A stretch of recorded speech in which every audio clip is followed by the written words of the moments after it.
Abbiamo tra agonisti e preagonisti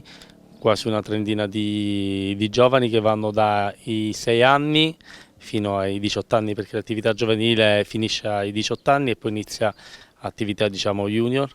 Tutti i ragazzi fanno una preparazione, vabbè, tecnica e poi comunque fisica, perché ormai il golf prima era considerato un gioco, adesso è in verità un vero e proprio sport dove la preparazione fisica ha sempre più importanza. Noi qui utilizziamo, sia qui che al picciolo, utilizziamo come simulatore il sistema TrackMan, che è un radar, è il sistema più utilizzato nel mondo anche a livello professionistico per raccolta dei dati di un colpo da golf.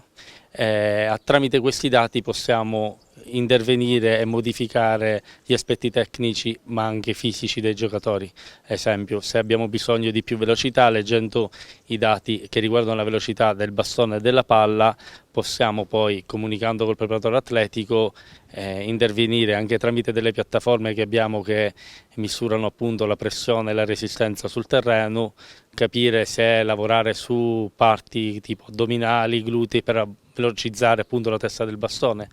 o comunque tramite il TrackMan ci possiamo anche gestire le distanze e dare ai ragazzi appunto le varie distanze con ogni bastone che utilizzeranno poi in gara.